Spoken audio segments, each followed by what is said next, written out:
Thanks very much. So welcome to session 3. My name's Josh Hack. I'm an agronomist up the mid-north coast, run my own company called Ag Farming Systems.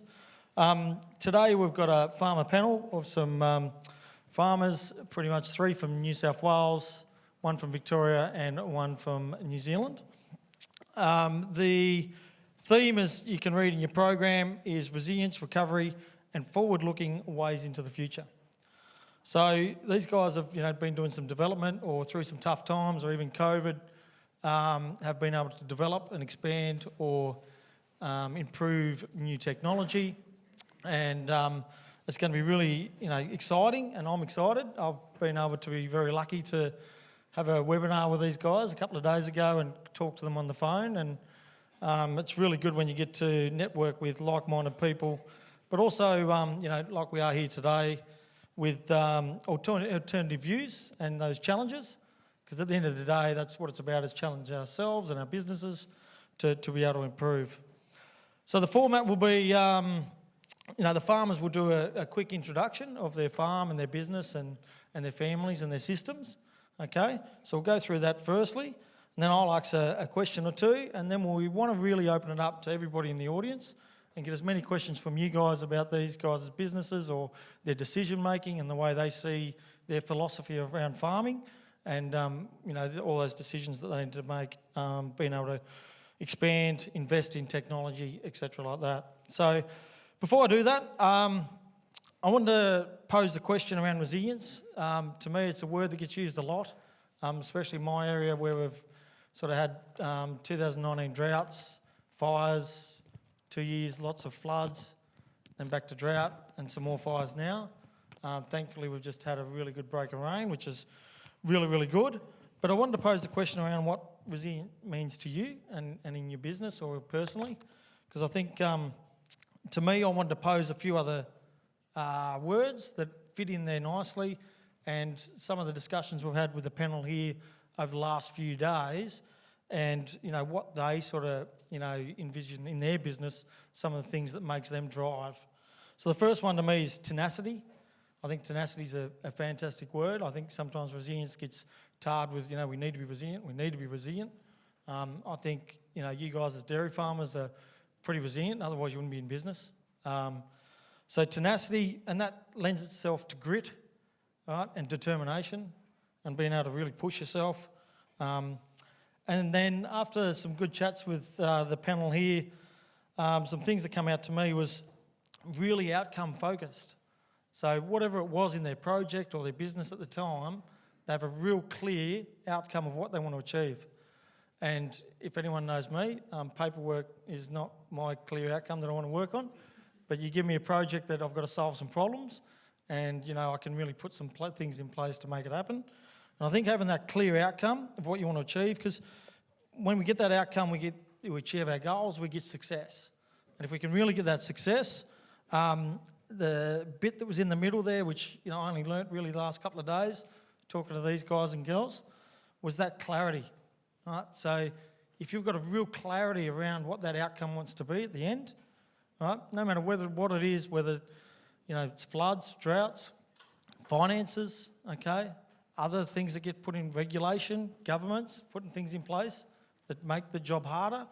If you've got that clarity around how you want to get there and what you want to get, you seem to be able to achieve it. So keep those things in mind while we're listening through here this afternoon, and then when you've got your questions at the end, look forward to that. So without further ado, I'll hand it over to Phil Tate first for his presentation, if we can get this thing working. There you go, Phil. Okay, no problem at all. Just like to introduce myself. My name's Phil Tate, and I'm a dairy farmer from Albion Park on the New South Wales South Coast, and we're only located like 100 kilometres south of Sydney. A little bit of history on our farm. My grandparents started it off there 80 years ago with 50 hectares, and then my father took over from then, and then 20 years ago, my brother and myself, we bought the business of our father. We bought all the cows, stock, plant, machinery, and started running for ourselves. So over the time, When my grandparents started off, they were milking 10 cows, and at the moment we're milking 530. Up until last year, before the really wet conditions, we're up to 580 cows, but just with 2.7 metres of rain last year, we had to back the numbers off a bit, so that's why we're at 530 at the moment. It's a good farm. We've got a river flats, and we used to have 2 dairies operating, where we used to have like a fresh herd and a stale herd.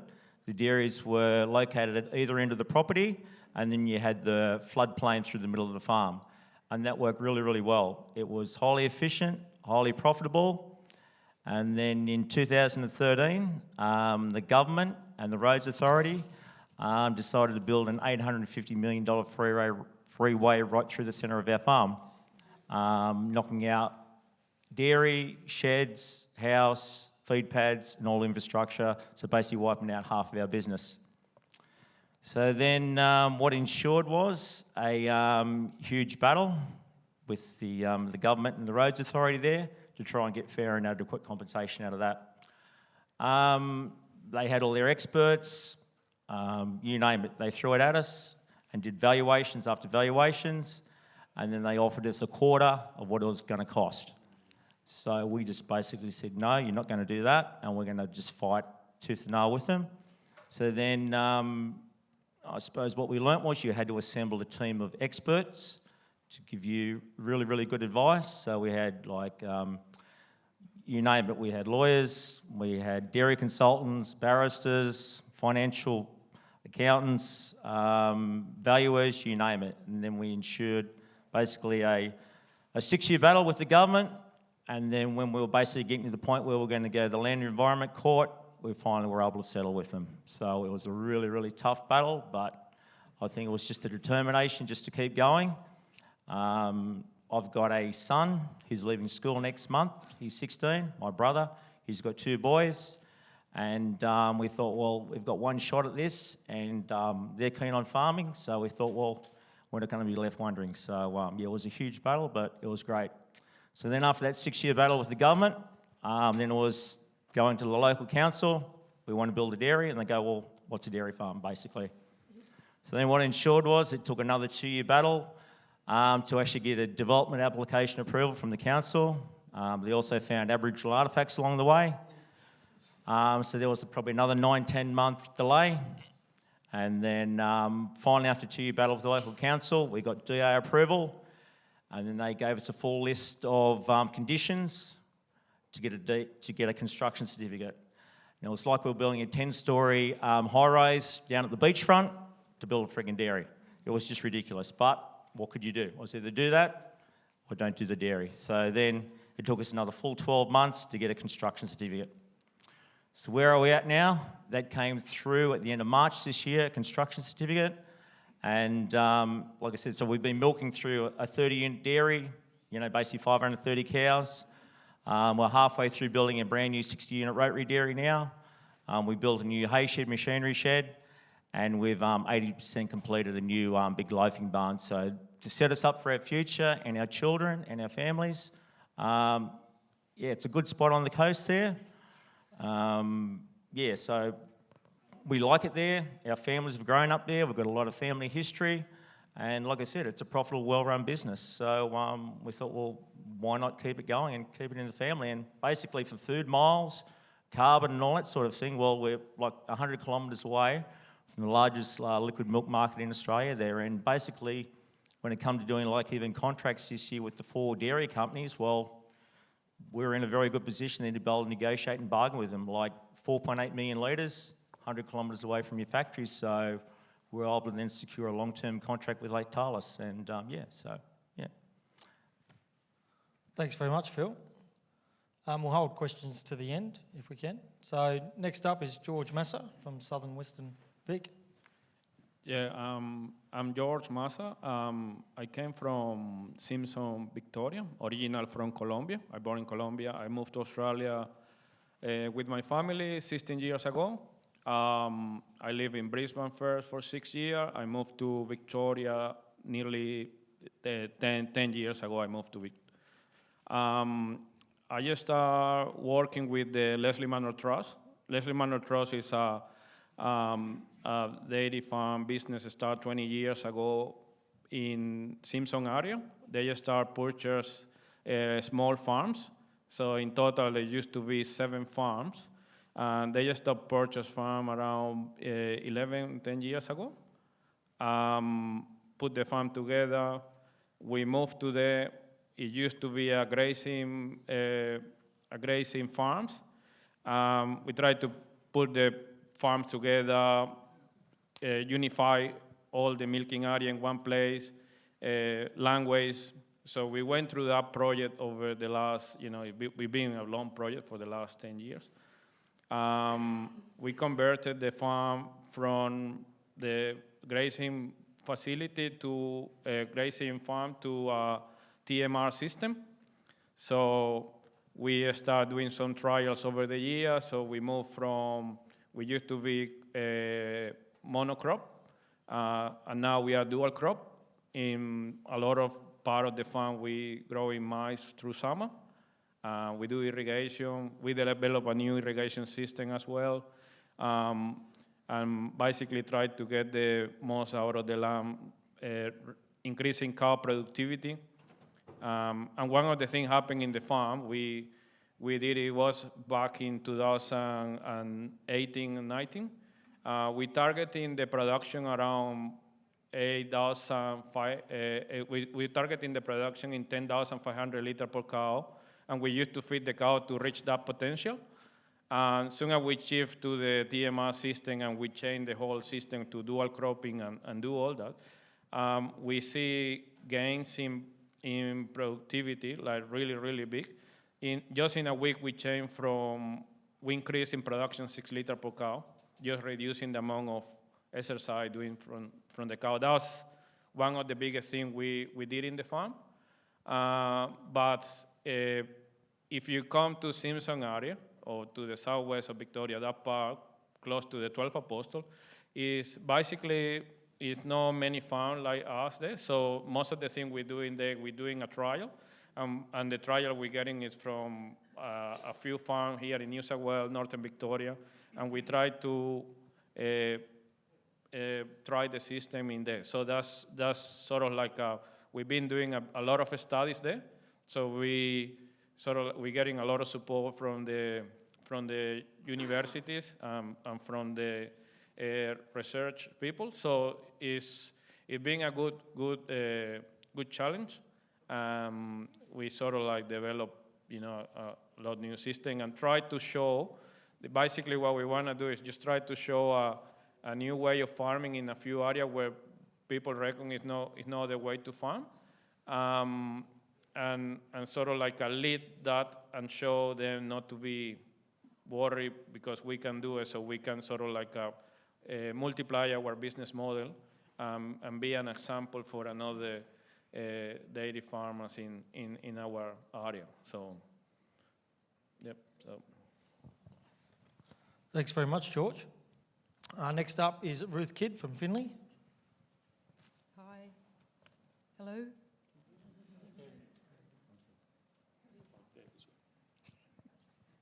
Hello, that sounds better. Yes, Neville, my husband, and we have 2 sons, Daniel and Stephen. They're 36 and 37. They all work on the farm with us. Daniel is he loves the cows and the pastures and all that, so that's his area of expertise. And Stephen does the cropping. We have cropping area of the farm. So he does that and calf rearing. So everybody sort of has got an area that they're in charge of. So helps keep everybody on the straight and narrow. We purchased our farm at Finley after share farming in 1985 with 535 acre farm. Sorry, I'm still old. I'm too old to remember hectares. And has slowly grown that. The picture there has 3 farms joined together, all land formed into 5 acre or 2 hectare paddocks, which each one is a bay for irrigation. So we're on a 425 inch rainfall area, so totally reliant on irrigation to feed the cows.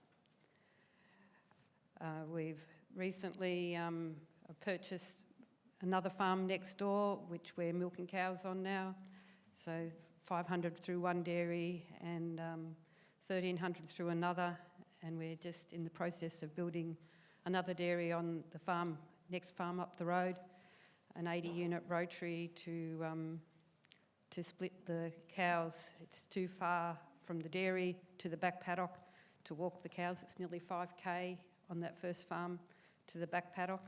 So we'll reduce that to 800 or 900 cows and do about the same on the new farm. So yeah, purchasing property and land forming has been a big part of our business.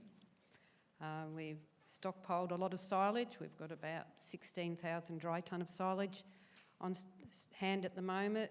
Well, while we've been waiting for this new dairy to get built, but it gives us security in low allocation years. So we've had a few times when we've had zero allocation for 2 years in a row, which has really decimated the industry if you don't have reserves on hand and you're not trying to buy when the prices are really high.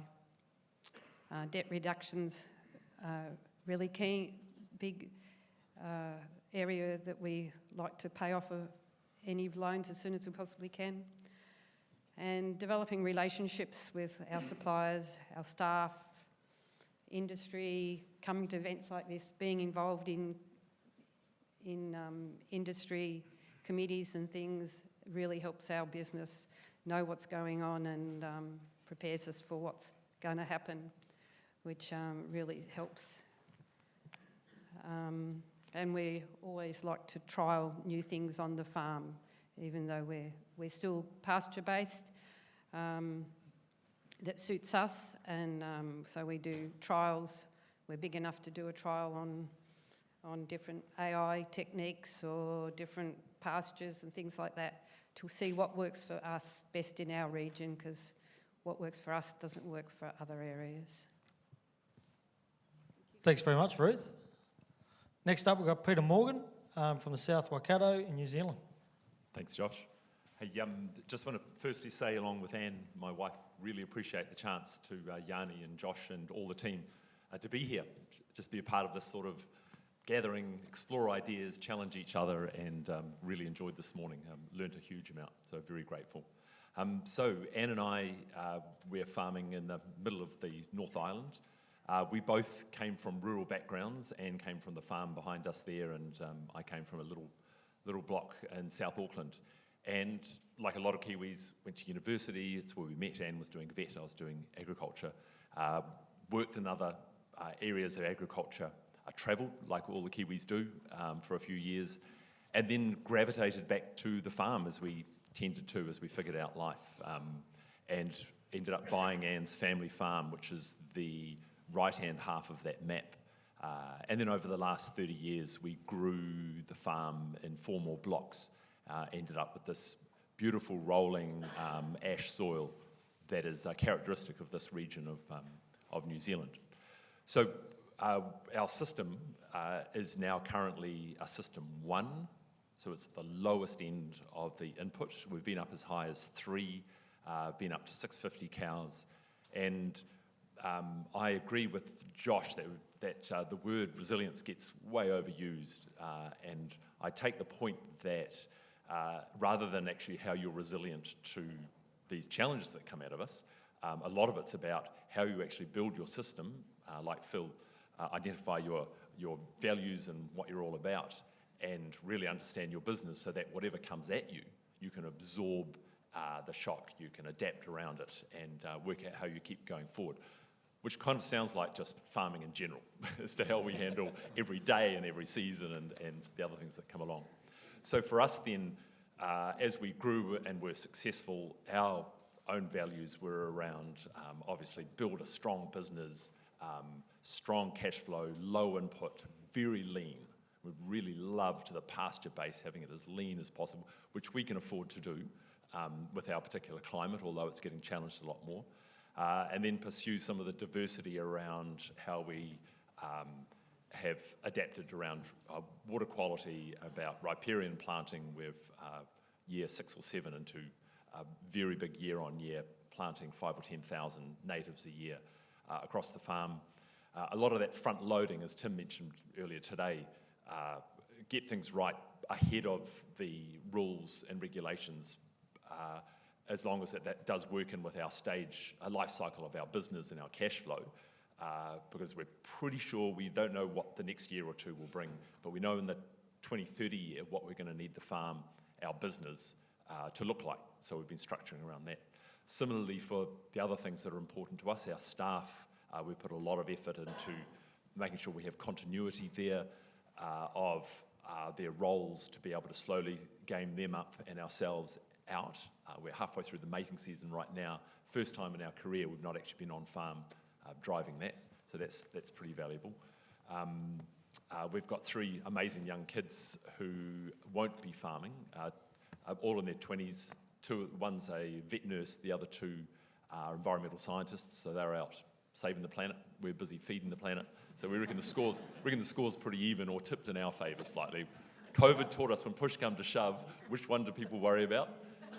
Definitely the feeding side. And it also makes some really interesting dinner table discussions, trust me. But a healthy thing. We're never shy away from that.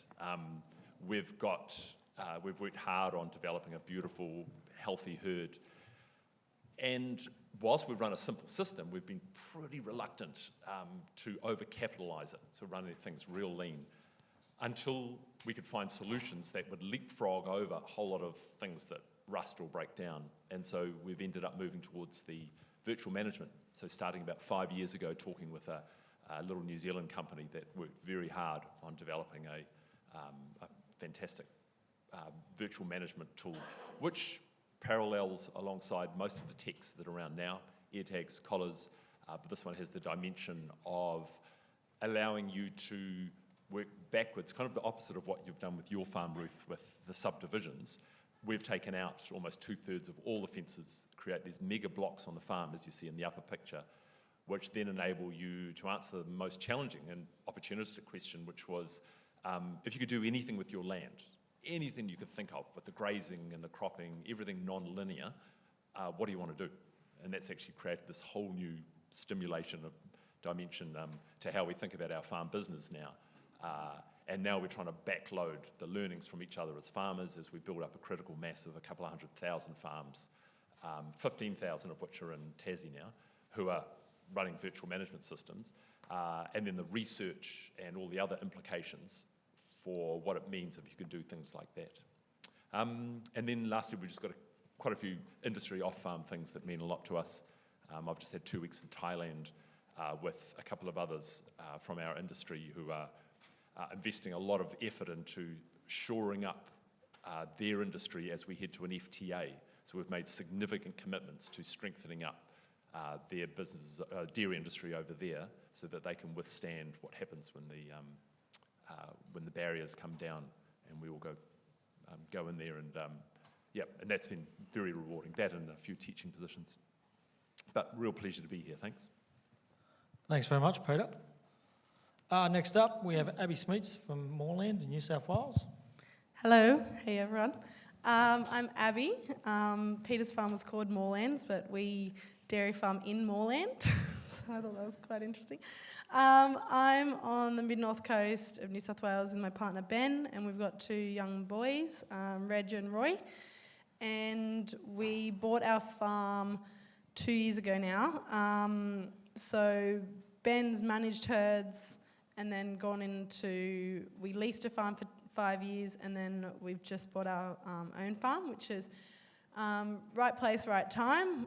There was a couple of people selling, and it was an old rundown dairy that hadn't been used in 3 years, and they wanted to keep it as a dairy, so they could have sold it off probably for a little bit more into different blocks, but they wanted to keep it as a dairy, so we got the opportunity to buy that. But when we first turned up, didn't like, we didn't want to milk in the old shed and have things break all the time, so we decided to build a new dairy. And then we have put in, over the last 2 years, a new calf shed, a new hay shed, and a feed pad. So that's been pretty intense, all while I've had another baby there as well.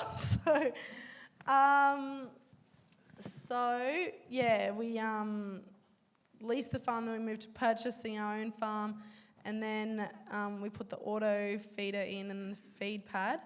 If you go back, Josh, we milk 350 cows. We don't have any irrigation, and we've got dairy 15-side double up. We wanted to really build a nice dairy that we could have staff want to work in the dairy, and for our sake as well. A big thing of ours is to have the staff surrounding you so that you're not in the dairy all day, every day. We've seen lots of farmers in the past where they're just stuck in the dairy and they get worn out, and then you don't want to improve your farm at all or you don't have any time to improve your farm or think of anything new because you're just too busy focused on milking. So that was a big part of our decision to improve. Ben's also from Cowra out west, and there's a few farms out there that have intensified with housing cows and everything, so that is hopefully our plan in the future. But as you can see, we're quite close to neighbours as well, so we don't know if that's the right farm, but we'll see. That's about it. Thanks very much, Abby. So we're going to open up to questions now. I'll start off with the first one, but if we can get a couple of mics roaming around, if that's possible.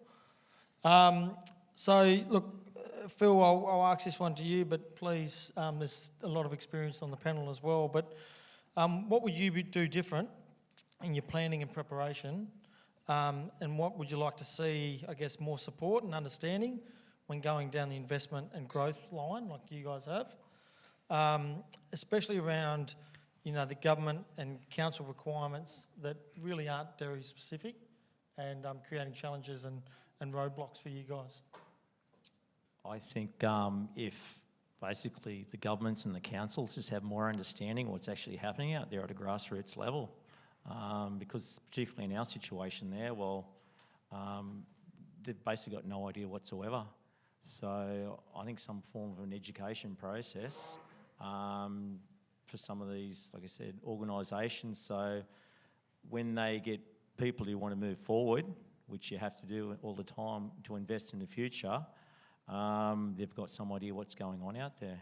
Yeah, because like we all know, we've just got to keep investing to make things run more smoothly, more efficiently, and like I said, you've got to spend money to actually make money. In the right areas, and get also like expert advice. So I suppose even if people like are in the town planning industry or whatever can actually go to some of these councils and sort of upskill, like I said, especially the councils, they're the ones ultimately making the decisions there of what's actually going on at a grassroots level on farms. Yeah. So I suppose it's an education process right along there. Yeah, sure. Ruth or George? I think it's basically the timing. Like, I reckon my experience is the regulation going a lot faster than what the learning process is. So basically, if we going back to my experience, we built the first barn in 2020. We're building the second barn now, and it's only 3 years, nearly 4 years apart. And the regulation guidelines for Dairy Australia, everything changed dramatically. But the learning process, or the way I see it, we're supposed to get a little bit more time to learn. Not only me, I'm talking about the whole industry. A lot of us, we need more time to learn and to be ready to manage those guidelines.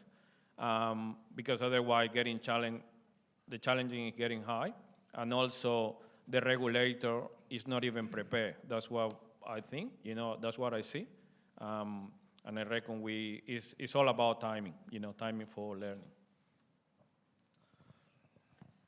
As an industry, I think we need to probably work more with our suppliers, our regulators, everybody, like the local council.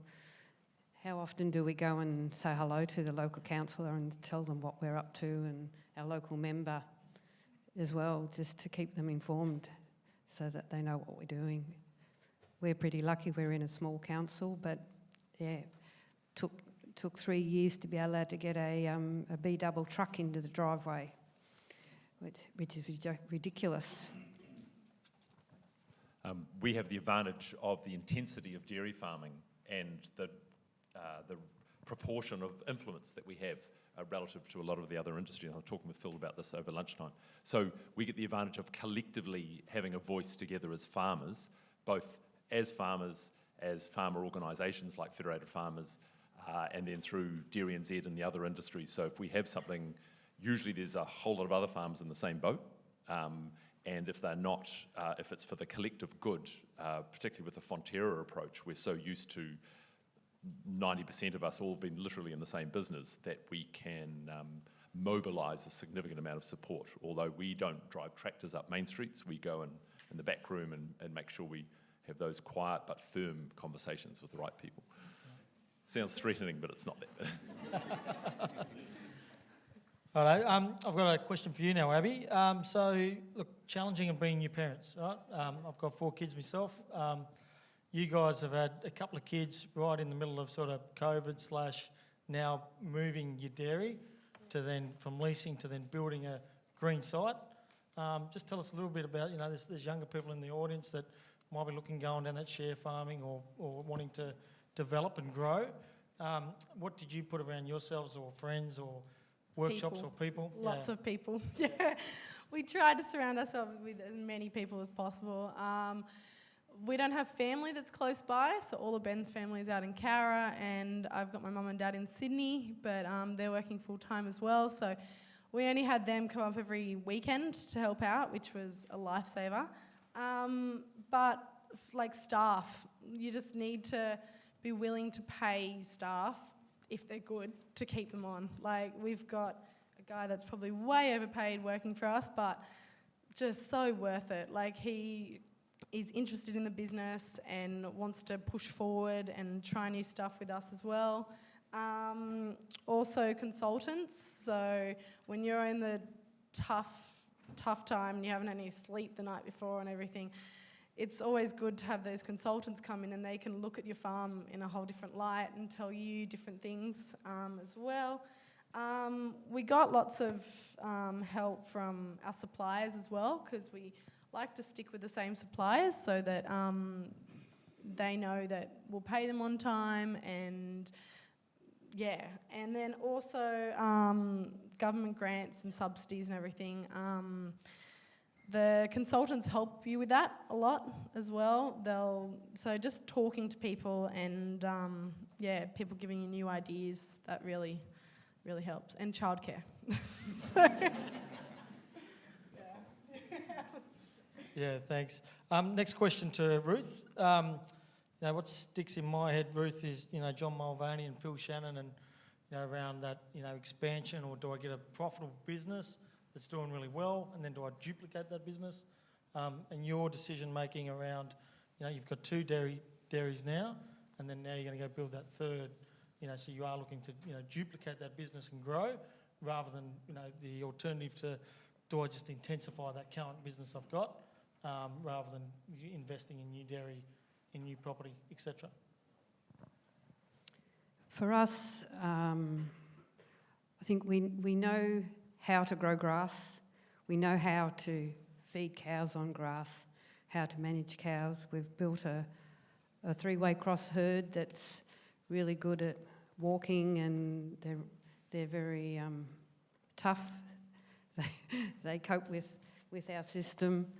They get in calf, they're very fertile, and they're easy to manage. The staff know how to manage this system, and we've had long-term staff, so they want to go on and manage farms, so they're wanting to take the next step up, so it's an easy way for them to step up without over-investing in an area where we might have a zero allocation of water next year or the next 2 or 3 years. And so if we over-capitalise, or not so much over-capital, if we put a lot of investment into infrastructure and what have you and we can't use it, we're a long way down behind the 8 ball. Whereas at the moment we can duplicate our system, it's easy, it's profitable, and if the seasons aren't good, we can sell cows and rebuild again quickly. We like the extensification instead of the intensification. Yeah, no, that's absolutely. Peter, just jumping over to you for a sec. So you did mention how you've gone from that system 3, which is sort of that medium input sort of system that is quite common in Australia, and then now you've pushed back down to that 1, which is a real low input. What was your thinking, and how did you get the clarity, and to that outcome that you want to achieve? And then how do you try to stick to that so you don't get that system slippage, back up to where that system 3 is? Yeah, and it was interesting talking to you last week about system slippage. Happens everywhere, which is accidentally ending up in a more intensive or more extensive system for some short-term reasons, but they weren't part of the long-term plan. And if you don't have the IP, infrastructure, the people, you can come unstuck with it. So we've tried to be purposeful with that. What we like is if we've got a big decision to make, that the real issue is, can you answer a whole series of questions? So is it in line with, if you can tell me what your personal goals are going forward as individuals, as a couple, as a family, it becomes a cross-check against that, your economic, your system, your local regulations, where you think the climate change rules are going to go. You need to be able to satisfy answering that move, and in our case going from a 3 to 2, 2 to 1, which is a huge change and a whole lot of risks that go with it. But we did that because it ticked all of those boxes. So it became this long-term focus, and how to get there became very clear by going on that. And then the irony is, by doing that and then going and throwing a significant cost at virtual management of the farm, which is like 100K per year on year. That's very significant. We could have financed a second farm for doing that quite easily, but it was completely in line with what we wanted to be doing for ourselves and our role, progression of our staff, and digging into where we were picking our industry has to go, which is this ability to, within your system, however you do it, adapt around all of the past utilisation, increases in efficiency, reducing of footprints, water and everything else. Funny thing is, across the road, I've got a system 4 who's gone from a 3 to a 4 and has got the same goals in mind and is going to get there just as we are. So it's a really beautiful comparison between the two, that you can both achieve the same goals as long as you really implicitly understand your business, which is kind of cool. And to fill in on that too, is I remember going to New Zealand 6 or 8 years ago, and I went to the Dairy Base Awards, that basically is what they are, and the top 10% of performers on numbers basis. And it was interesting to see every single system represented in that top 10%. So, it wasn't so much the system that you were running as in terms of your performance, it was all about your operational and your decision making as to whether it performed or well. So following on from that decision making and forward thinking, George, your story about moving down, starting to work, and then now going into share farming. A couple of questions I've got is, how long before you started share farming did you think that that's what you want to be doing? So, was it a few years, and what was your step in your clear outcomes that you wanted to achieve to get to that point? Secondly, is ownership on the cards for you next? And thirdly, looking back 10 years, what would you say to anyone in the room that's currently working on the farm and looking to try and get to that position? What advice would you give them? Yeah, I remember when I went there, the first time I went there, I had an interview with the owner. In the interview, a lot of questions, a lot of things went through there, and he asked me one question, and I remember I answered, actually, I want to be a farm. I want to own my own dairy farm. That's what I said to him at that time. And he said, okay, let's do it together. sort of like make a plan, 10 years plan.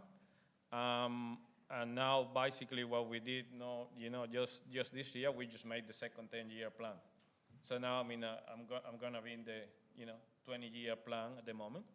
So I moved from equity in the hair. That's how you start. You start building your trust with your business partner. So the best way to start building trust is sort of like you just go slowly, So it has to be a trust between the owner, and from my side, I have to trust the owner as well. So we start with the equity in the hair, start growing the number in the hair, slowly moving forward, and then I become a share farmer.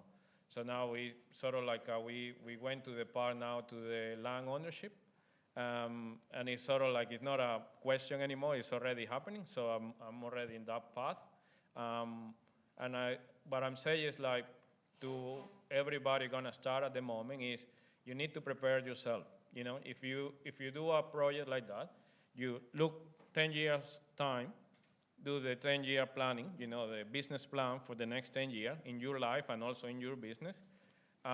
Start, okay, what I need more education, I need to get better in this, I need to get better in that. So that's basically what I did. So I proved myself, and so I can be useful to do that, to make that target I create, So that's basically what we did. That's from one side, a part of the business. So it's been good. Like, it's no, I haven't got any issue with that. So it's sort of like you have to do it. You have to do the work in paper.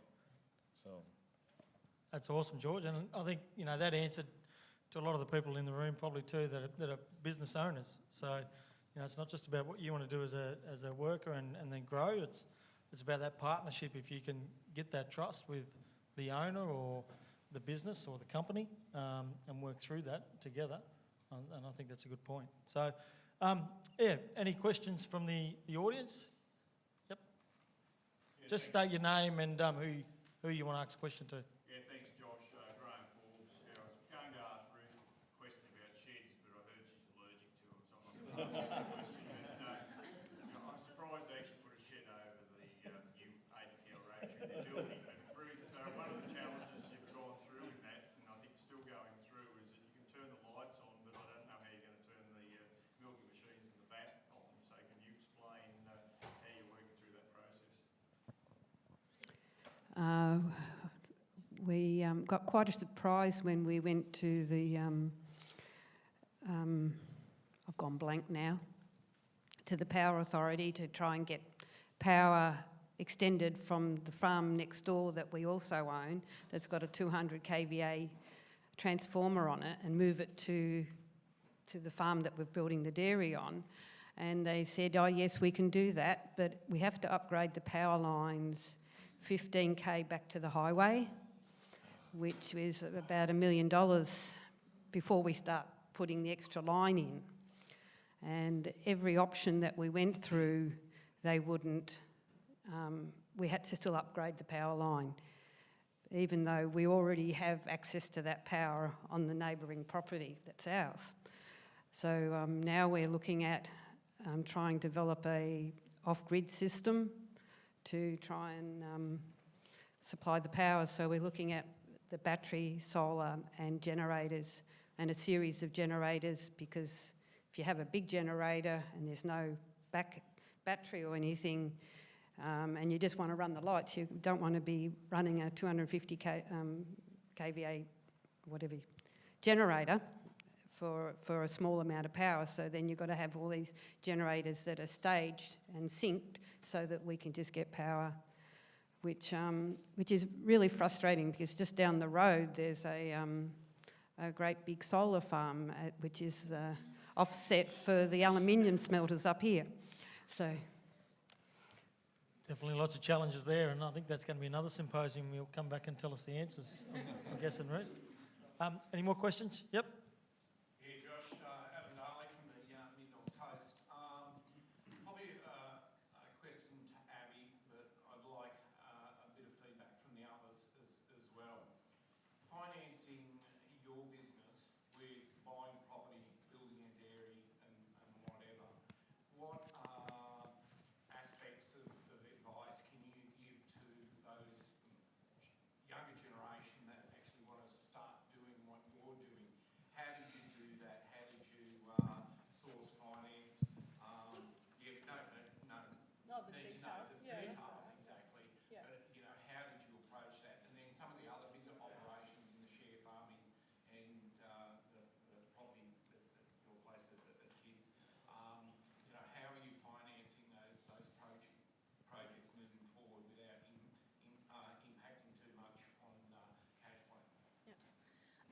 So our thing is we've always had a high stocking rate. We don't know how anyone does it milking less cows, just because we really needed the cash flow to be able to make upgrades and purchase our place. We also, Ben really has put a lot of it down to, we got a good contract with Wagyus, so we do that as well. And we also export some heifers. We're in the blue tongue zone, so we can't send them from where we are, but at 12 months old we send them out west, and then once they're there for a certain amount of time, then we can send them on export. So that's helped as well. Just all the little things like that have added up just to get the bigger chunks of cash flow coming in. We've also taken advantage of a lot of grants and subsidies from the government, and the Rural Assistance Innovation Loan, that's really helped us out a lot, really good interest rate. So yeah, just talking to consultants, talking to people about, that will give you different ideas on how to bring in different sorts of cash flow. I think that's a big thing. And also having a really good relationship with your bank manager, with the banks. Yeah, getting them involved, bring them out to the farm, show them your plan, what you want to do. Yeah, if you find someone really good that supports you, that's really great. So, Yeah, from our side, see, basically, if you make me the question before 2020, or if I ask now after 2020, after COVID, it's very easy to answer the question with the land value increase. So it basically, it was for our business, it was a decision from the owner 20 years ago, when he invests in those places where nobody really invests at that time in there. Like the land price was very low 20 years ago around Simpson area, and after the crisis in 2016, I remember we went to do a lot of improvement in the dairy, because we believe dairy is gonna go up, one day. So it happening, after 2020, the milk price came a little bit better, everything started looking more clear, land price went up, and that gave us, our business, a lot of freedom to move around. So we got the farm side and we got the capital investment side of the farm. So, but if you do, probably I don't need to give you a number, but if you do a quick number with the land price in the last, increase from 2020, it's actually make you push to do the investment if you, or to have a good management system. And what I reckon is a lot of money to invest around in the country is not many good management system to invest in. So my point is, from my experience is, if we improve the managing system of the dairy, it's a lot to invest, because it's a lot of, at the moment, after 2020, it's a lot of money around to invest and to improve dairies, because that didn't happen for the last 20 years. Like we see it's a big peak. It's not only happened to us, it's happened to, if we see around, there was the application in Northern Victoria, I think it was 40 new buildings, 40 new barn application in Northern Victoria, something like that in the last 3 years. So it's basically happening everywhere. And that's how we're managing at the moment the business, so. For us, it's about attention to detail, about knowing your figures and knowing what your drivers are. For us, we bought into the cows and grew the herd and grew the herd and grew the herd and Grew the land. Yeah, grew the land. Yeah, and part of which I didn't say before, was about the extensification, building another dairy. It makes it easier for succession planning in the future with 2 children in there. So it's, and they have to work for it too. Just one up the back first, then we'll come back down. Thanks for that. Maddie Pearce from the Dairy Up team and working out at AFMH in Goolagong. I just had a question, could be answered by any or all or combination. At what stage in growing and developing your business do you start considering introducing monitoring technologies such as collars I saw up there, sensors, even looking more into the genetics and I guess the data-driven developments you can be putting into your farm when you are trying to deal with councils extending your own property business, whether that's in increasing cow numbers or working on your pasture. What's the sort of tipping point that you start looking less on the infrastructure investments and more onto the data-driven opportunities that might be sitting out there? I'll briefly start off. It's an excellent question because you don't only have the characteristics of that technology, regardless of what it is, everything from accounting through to collar to near-infrared satellites, you name it. But you've got the interaction between that and two other things, your system and the characteristics of that, which will be unique to do with the way your farms run and the limiting factors. And then the third factor is ourselves, as to how you're going to run it, how in line it is with your own personal and business goals and those.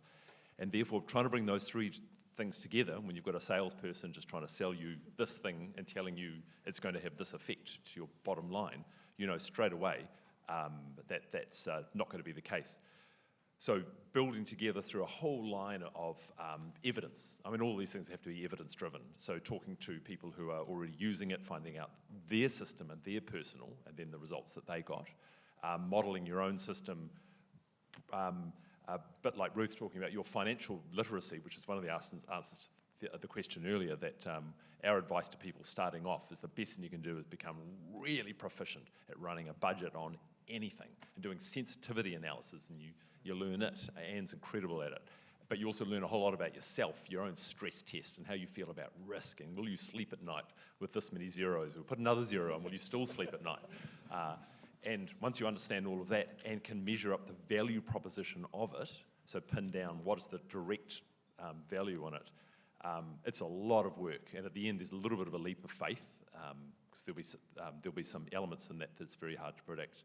As more and more of us not only adopt some of the technologies, there's more research going on, more personal stories, and then most of all the things that stick that together, like symposiums like this where we actually share it, the answers to that will be a lot more straightforward, just in the same way as historically every decade we had similar challenges. We're just in a whole new upswing of them, throwing in AI and everything else that's going to be creating opportunity with risk. Yeah, I back up what Peter said there. Like, you've got to have a sound business plan in place there. You've got to basically really scrutinise your business, go through all aspects and go from the top to the bottom. Where am I going to make, you've got to run it as a business that's got to be profitable. Where are you going to get the best bang for your buck? And like I said, keep it fairly simple. Like I said, probably one of the biggest drivers for any business is feeding cows properly and getting the most amount of milk production out of the feed that you can buy in there, getting cows in calf early, keep your days in milk to around 180, 190 days, so you're milking fresh cows all the time, so that feed conversion, you're not putting into cows that are getting slack and stale in your lactation. And like I said, scrutinise every business decision you make. Like I said, ask people, ask experts like accountants, like self-managed super funds, where you can with taxation, that's what they're experts in. Like I said, we've used Sydney Uni now for our vet checking for 15 years. They're the best and the best. And they challenge you as well to be better all the time. So like I said, you deal with people who are the best in their game, because like I said, we're farmers. We're good at a multitude of things, but we're not absolute experts at everything. And like I said, speak to other farmers who are doing things really, really well. And that's where you learn a lot from your peers as well. What they're doing, the good, the bad, the ugly. And then, like you said, sit down and work out where you're going to get the best bang for your buck out of your business there. Because it is, like I said, at the end of the day, if it's not profitable, you're not going to move forward anyway. That's fantastic. Okay, next, Noel. Noel Blair from Dairy Up, and great panel. Thanks for that. It's been fantastic. plenty of challenges that you all faced. I guess I'm curious as to why you keep going. What inspires you? Is it the love? Is it for the next generation? And what are you looking forward to for the future? What are you optimistic about? I wouldn't say it's for the next generation. It would be absolutely wonderful if they did take it on, but I don't really want to base it all on that in case they don't. So I think it's just the love for us. I can't imagine us doing anything else. And yeah, the clarity, what Josh was talking about, just comes from just driving in here today and seeing a dairy. Like I live on a dairy and I work on a dairy, and just I get so excited when I see another dairy farm again. So that's pretty much it. Yeah. And same for me. After 35 years of changing cups and doing it, just gets such a buzz being around other farmers. There's something about pitting yourself against a challenge. There is really something every day provides that on the farm. But I mean, it's core part of human. We value what we have to strive and work hard for. At the same time, we want to survive it. So it's got to be something a light at the end of the tunnel. And I believe farmers truly are optimists. So completely convinced tomorrow is going to be better, next season is. Even if other things are coming against you, I'll be better prepared from it. Learn from the lessons. Yeah, very similar. We just enjoy it. I'm a nurse by trade, so I gave up nursing to nurse cows and staff and their children. But it's profitable. It's we can take days off when we want to take days off. We don't have to wait for somebody else to say that we can have days off. We're outside. We're in the sunlight and in the green grass, mostly. But yeah, we just enjoy it. If our boys are involved in the business, but they're not.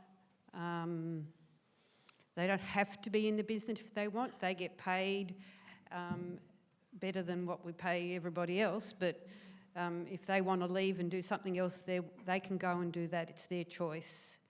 So far, they've decided to stay, but and they've invested a bit into the business, but it's always the option for them to leave if they want to. So we try not to tie them down. But the staff, they're wanting us to buy the next farm now so that they can manage that as well. So. I think we all feel very proud of what we're doing, and but basically like feel that thing, you get that thing inside your heart. I think that you wake up every morning and it's just sort of like the feeling of you're doing something like you really like and you really love, and it's teaching the people.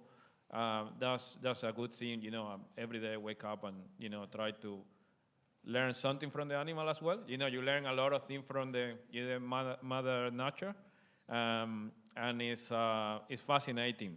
When every time, I'm not criticizing the people living in the city, but I think we all got the same feeling. You come into the city, you're stuck in the traffic line, and you start thinking, how can I change, where I live, wake up, good sunrise,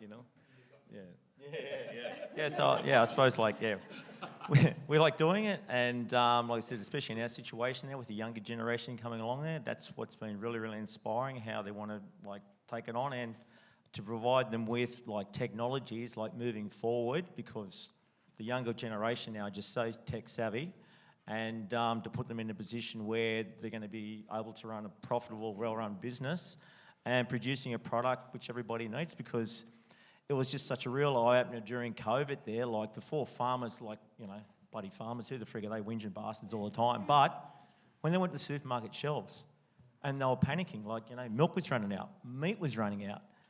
And then most Australians, and for the first time in their life, they went to Coles and Woolworths and Aldi, and they were struggling to get food. And they go, bloody hell, where's our food coming from now?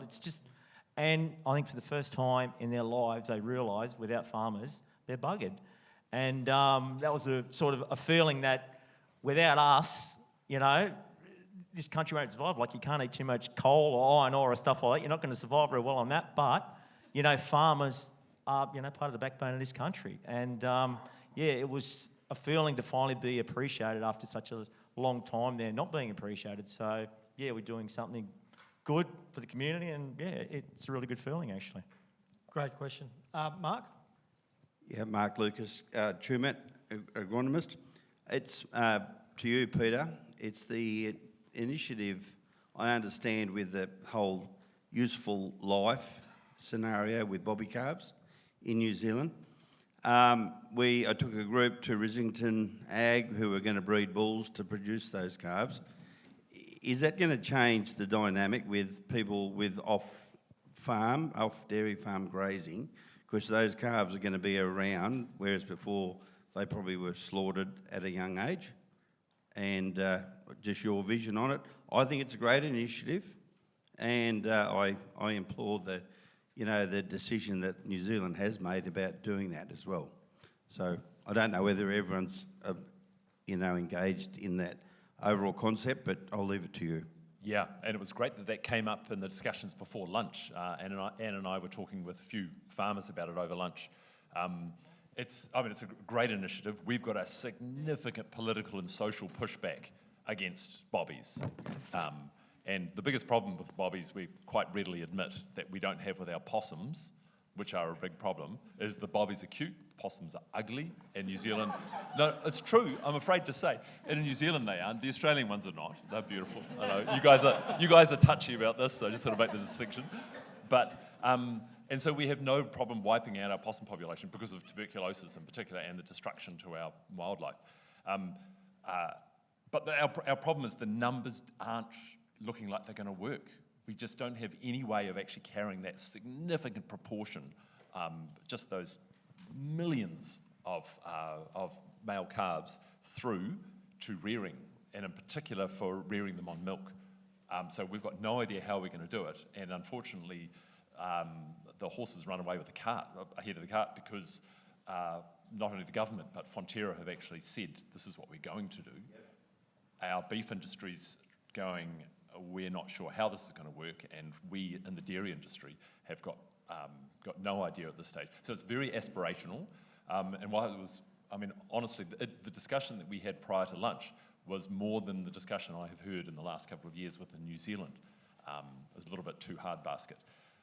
But we've created this slightly political monster that the expectation now is that we will rear everything, and in actual fact down to us having to have a certificate for anything that doesn't survive, so any sick calves, a scouring or deaths at birth, that we'll have to actually account for all of those. Having said that, on the carbon footprint alone, we know what the footprint, as was discussed, of a beef cow rearing one calf in the year versus replacing those two animals with about a dozen calves. And so we've got the overall budget works, it's just the cash flow in the middle, we're not quite sure how we're going to actually manage that. So, and I know Australia, we're actually looking to find its own solution, which by sharing ideas, we're hoping to really come up with something that works. So where are they going to live though? Exactly. No, you're right. This is what I'm saying, that in between... But is it legislated that it's going to happen? Not legislated yet, but it's been said... well, when I see... This is going back to my comment earlier about in New Zealand, that as farmers we do have a significant amount of clout. So at the moment we've kind of backed off a bit while it's been talked aspirationally, although it's been said very firmly that it will happen. But as they develop working committees, whatever the hell that means, we will definitely be a part of that to actually address and say exactly the words that you just said. Who's going to take them, rear them through to weaning and graze them? And all the country that currently does that with the beef is not suitable for doing that at all. If it was suitable, it would be dairied. Dan? I was actually going to ask a question, but I'm going to make a statement on that last one. I'm an ex-stock and station agent, so I've dealt with beef and dairy cattle and surplus beef and dairy cattle. The current numbers that you run in terms of what milk is worth versus what a bobby calf is worth in terms of what the ex-product is going to be worth at the end of the day, it's just a no-brainer. Just do what you're doing at the moment because it's a negative return. The beef market's fallen about 65% in the last 12 months. My question to the panel is, it's through the business cycle from when you first started to where you are now. And my comment is, through that process, how would you deal with a situation where you think you've bitten off more than you can chew, where interest rates have sort of taken the debt servicing side of things in a negative way on cash? And then the second part is, how would you deal with mental health with regard to the stress of that? Great question. Who's up? I'll lead very briefly from a Kiwi perspective. And so we've all been through cycles, risk and reward, they go absolutely together. There were several stages, wasn't there, Anne, where we were, if things had gone 20% the wrong way, we were being hung out to dry financially. So we take those risks, we fake it till we make it.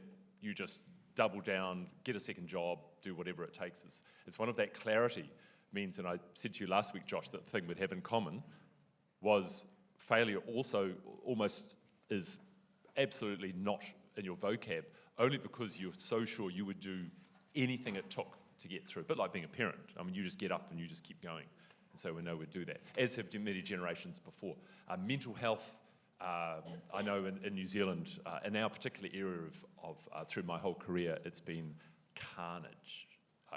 It's so upsetting to know of the destruction that happened there and the ripples through our own community of what happens with the number of horrible outcomes. And so our solutions have been just collective ones for us. So we get together a lot. We've got surfing for farmers, we've got riding for farmers, we've got, one of the best things has been the development of what I call permission.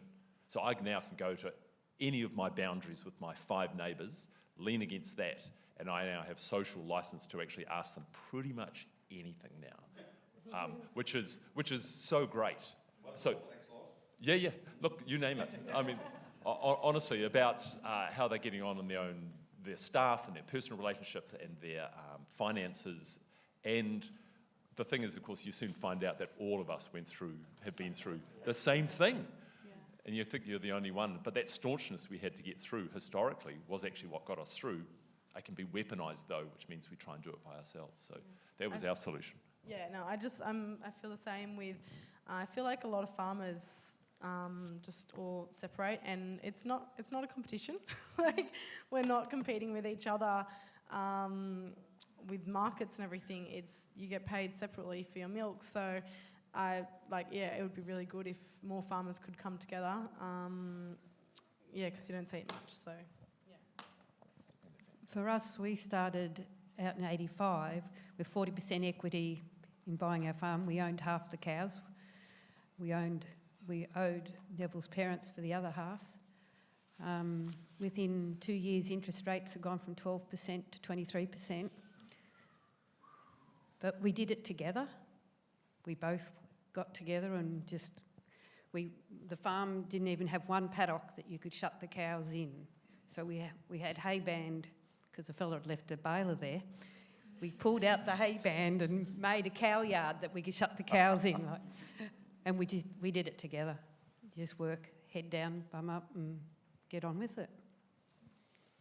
And go to any discussion group, any farm meeting that you can go to. It doesn't take long, and it gives you good perspective that you're not in it alone. I think as well, like just trying to prepare for the worst case scenario, like for risk management. That's what I try and do. So same sort of situation like Ruth there, like in 1995 there, when we bought a an adjoining property, interest rates were like, 20% on a business loan. And at times you thought, well, how the hell are you going to get through this? But you've just got to, like I said, prepare for the worst case scenario. And I suppose you just keep working harder, try and make more smarter decisions all the time there, and to just try and get through it there. But I think like with everyone who's purchased their own property and that type of thing, like they've all had these challenges and things thrown at them. But I don't know, you just got to, I suppose at times, just try and get through it the best way you can. But one thing that even around our area, what we used to have was a lot of discussion groups. And that was really good for farmers to be able to actually get together and chew the fat and stuff like that. There's still a few around there now, but not as much as what we used to have. And that was a really good way just to sort of, like you said, blow off steam, talk a bit of crap, and just know you're not the only one in that boat, if you know what I mean. You can get through it and move forward. So just I think to have that reassurance from other people that, even though things are tough, well, there is light at the end of the tunnel there.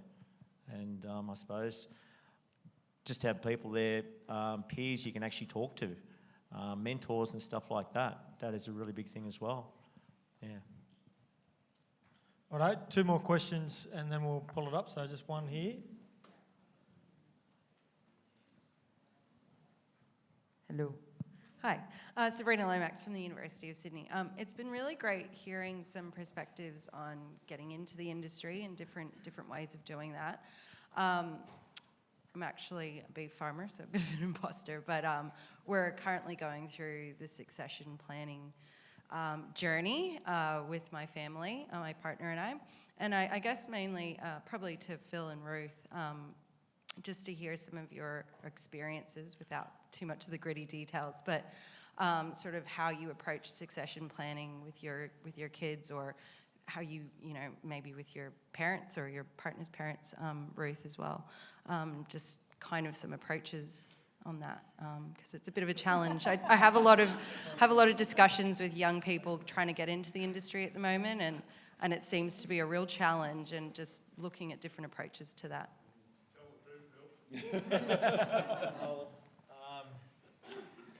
Dealing with barristers and lawyers and accountants and stuff, that was quite easy compared to dealing with some family situations at times there. So I was prepared for it. So, it's extremely hard to even approach this subject, especially with the older generation there. But like I said, we had no choice. We had to secure, especially long-term leases and stuff like that. So, it's probably one of the hardest things you can ever do. But you've just got to approach that subject, and plenty of flack flies around and stuff like that. But like I said, especially in our situation with what we're dealing with, and we had to, like I said, secure a long-term lease with the ground that my father owned. And my brother and myself, we owned ourselves a lot of the property. So we could lock that in. And also I've got a sister as well, and to secure that her future as well. So it's extremely touchy subject. I think with most families you've had that discussion, but you've just got to do it. There's no choice, yeah.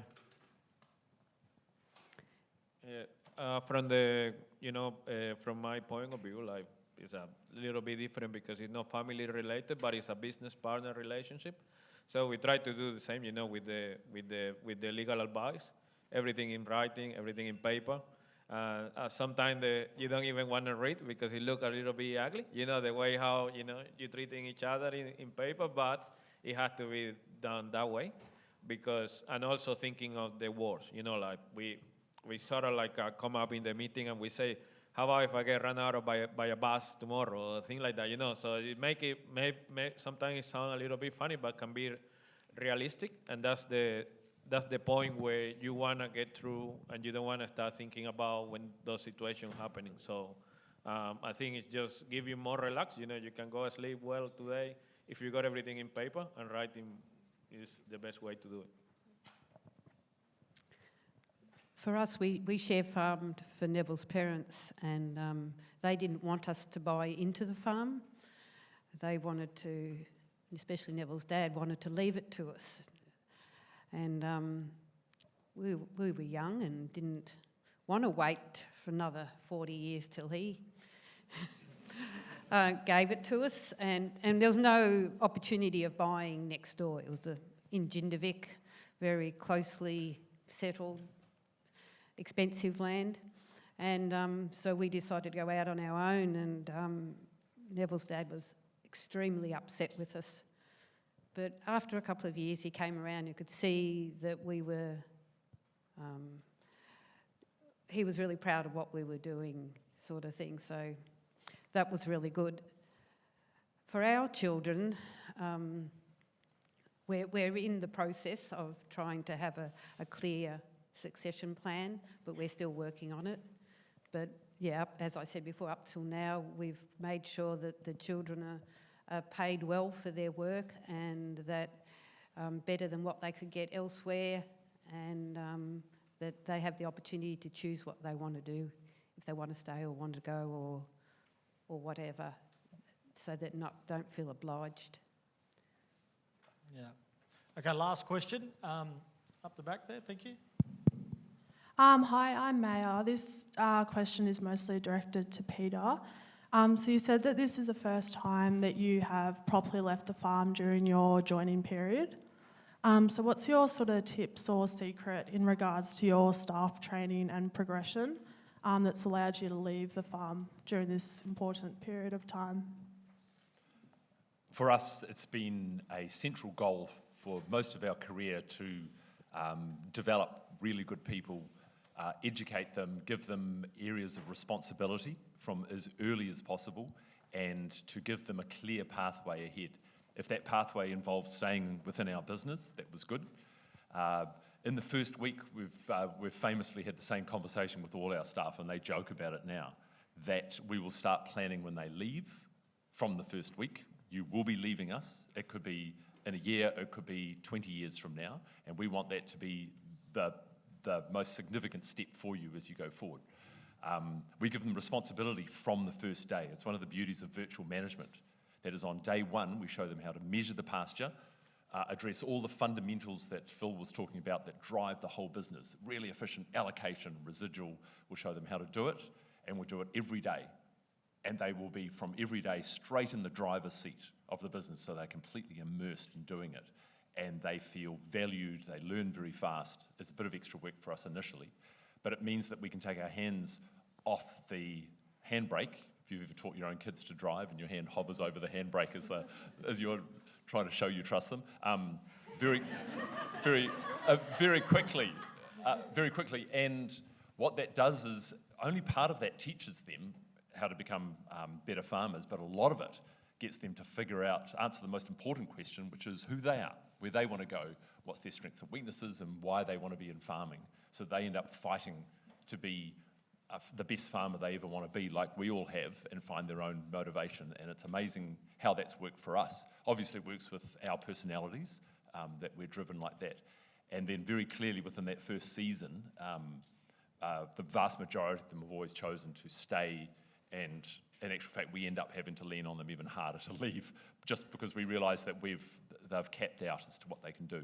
Our current manager, Petra, she's in her mid-20s, about this tall, call her the fox terrier. She's just this, grab your ankle and just won't let go on any issue and fights for everything.